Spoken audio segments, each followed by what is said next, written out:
पूर्वी खबर।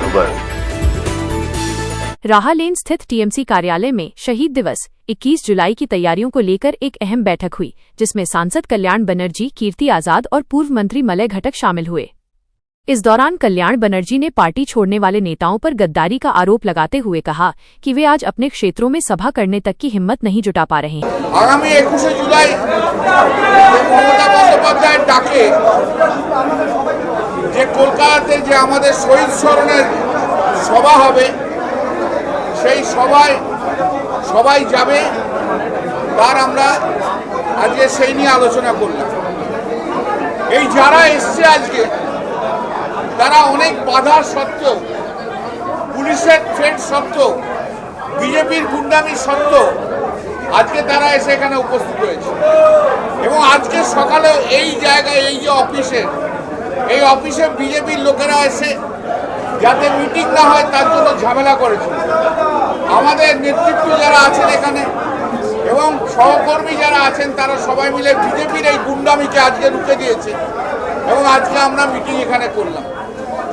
আমাদের এখানে সবাই একত্রিতভাবে, এবং আসানসোল সাব ডিভিশনের সবচেয়ে বড় গুণ আমি দেখলাম যে আসানসোল সাব ডিভিশনের সবচেয়ে বড় বড় নেতৃত্ব যারা আছেন, যেমন মলয় আছে, দাসু আছে, হরেরাম সিং আছে, ভূপেশ যাদব আছে, কাদু আছে, তাপস ব্যানার্জি আছে, এরা সবাই কিন্তু রয়েছে। কিছু গদ্দার চলে গেছে, আমাদের তাতে কিছু এসে যায় না, আমাদের কিচ্ছু এসে যায় না কোন গদ্দার কি গেল। একটা জিনিস মনে রাখবেন যে গত 2026 সালে মে মাসে পশ্চিমবাংলার মানুষ মমতা বন্দ্যোপাধ্যায়কে দেখে যে ভোট দিয়েছে, আর বিজেপির যে ভোট, সেই বিজেপির ভোটের সঙ্গে ডিফারেন্স মাত্র 34 লক্ষ, এবং 41% তৃণমূল কংগ্রেস পেয়েছে এবং 45% ভারতীয় জনতা পার্টি পেয়েছে। ডিফারেন্স মাত্র 4%-এর, তার বেশি কিছু নয়। যদিও ইলেকশন নিয়ে আমাদের অনেক কিছু প্রশ্ন আছে, আমি সে সম্বন্ধে না যেও আমি বলছি 4%-এর ডিফারেন্স রয়েছে। কিন্তু এই আজকে যেখানে আসানসোলের আমাদের কর্মীদের যেভাবে আমি তাদের মধ্যে যে ধৈর্য এবং যে ইন্সপিরেশন দেখলাম, আমি আপনাদের লিখে দিতে পারি যে 2029-এ এই আসানসোল সাব ডিভিশনে বিজেপি সাফ হয়ে যাবে, কেউ রাখতে পারবে। এমনিতেই সারা ভারতবর্ষব্যাপী বিজেপির বিরুদ্ধে একটা হাওয়া উঠেছে এবং 2029 সালে ভারতীয় জনতা পার্টি ভারতবর্ষে আর থাকবে না, নরেন্দ্র মোদী আর প্রধানমন্ত্রী থাকবে না।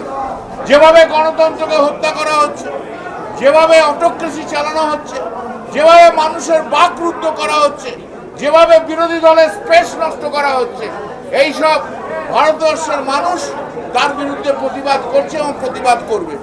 বিজেপির খেলা শুধু একটাই, কি করে অপোজিশনকে নষ্ট করব, কি করে অপোজিশনের স্পেস নষ্ট করব, কি করে অপোজিশন থেকে নিয়ে চলে আসবো এমপি, নিয়ে এসে তাদের আকাঙ্ক্ষিত বিলগুলো যাতে পাস করাতে পারে, এবং সেই আকাঙ্ক্ষিত বিল আগামী দিনে পাস করতে ওরা পারবে না। আপনি লিখে রেখে দিতে পারেন।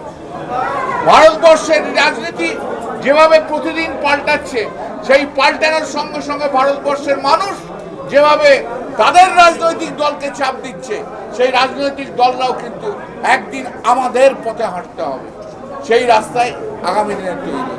কিন্তু পশ্চিমবাংলার বুকে পুলিশ থ্রেট হচ্ছে, কোনো কর্মীকে বাইরে থেকে বেরোলে পুলিশ বলছে কেস দিয়ে দেব, পুলিশ লিডারদের বেরোতে দিচ্ছে না, পুলিশ পার্টি অফিস দখল করে নিচ্ছে, পুলিশের একটা অসম্ভব অত্যাচার চলছে।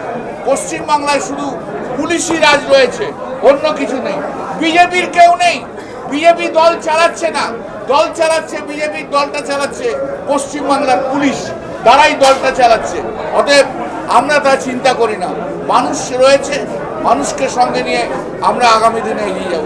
যারা বেঈমানরা গেছে, যে 20 জন এমপি গেছে, যে 60 জন এমএলএ গেছে, তাদের কি দেখেছেন গত 1.5 মাসে তাদের নিজের কনস্টিটুয়েন্সিতে কোনো একটা ওয়ার্কার্স মিটিং করতে দেখেননি?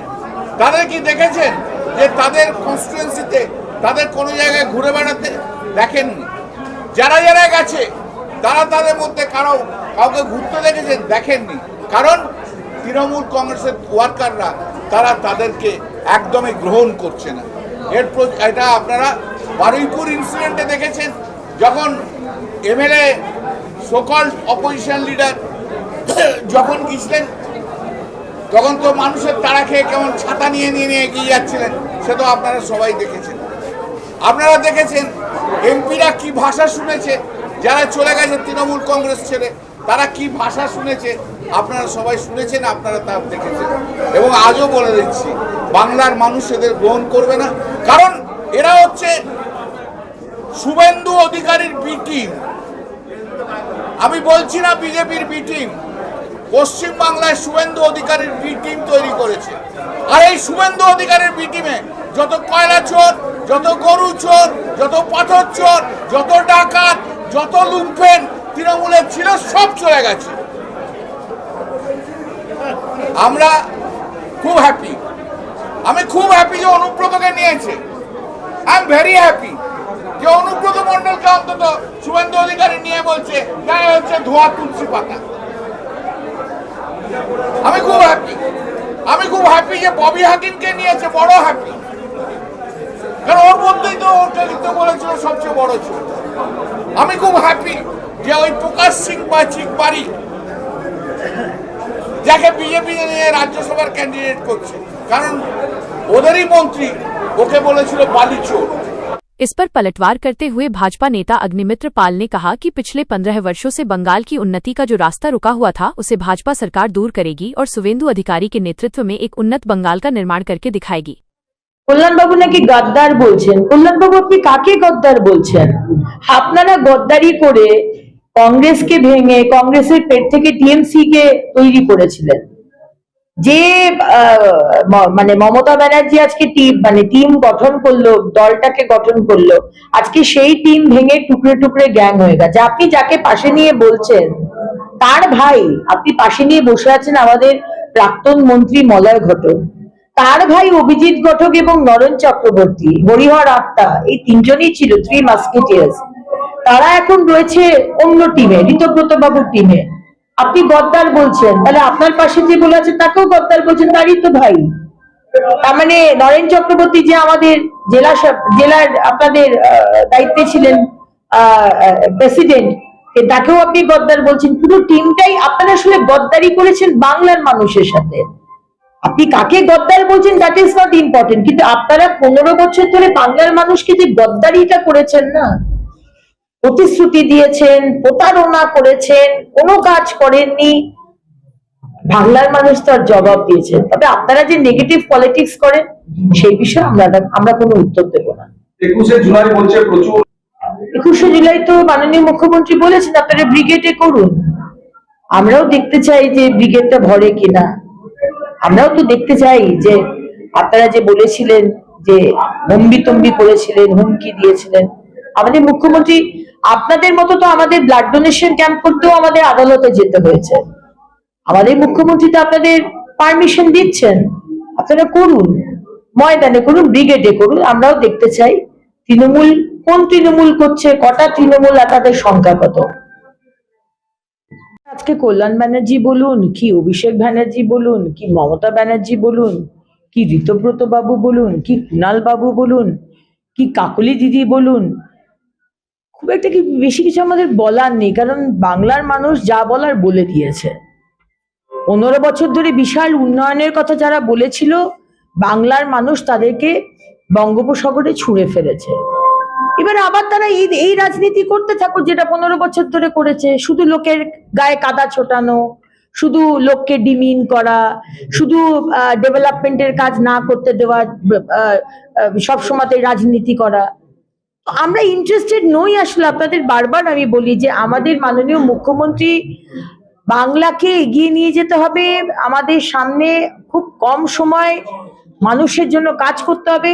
এখন যে ম্যান্ডেট মানুষ দিয়েছে, অনেক এক্সপেকটেশন আমাদের থেকে, কে নেগেটিভিটি করছে, কে কি রাজনীতি করছে, বাংলার মানুষ বিরক্ত হয়ে গেছে। আমরা অ্যাবসলিউটলি এই বিষয়ে ইন্টারেস্টেডই নয়। কল্যাণ বাবু যা কিছু বলতে পারেন, আজকে যে পার্টি এক্সিস্টই করে না, যে পার্টি টুকরে টুকরে গ্যাং হয়ে গেছে, তাই সেই পার্টির ব্যাপারে একজন শুভেন্দু অধিকারীর মতো মানুষের মুখ্যমন্ত্রী, তার সরকারের মন্ত্রী হয়ে আমি সময় নষ্ট করে কথা বলবো না। এটা বেকার, তাদের বিষয়ে কমেন্ট করাটাও মানে আমার আমার আমার সরকারকে আন্ডারমাইন করা, কথাই বলবো না তাদের বিষয়ে। টিমে আজকে যুক্ত হয়েছে বিভিন্ন জেলা সম্পূর্ণ নিজের টিমে, টিম বি, টিম সি, কোন টিমের টিএমসির এটা কোন টিম, সেটা তারা কি জেলা প্রেসিডেন্ট করছে, ডাজন্ট রিয়েলি ম্যাটার। আজকে তার ভাই মানে কার ভাই? মলয় ঘটকের ভাই অভিজিৎ।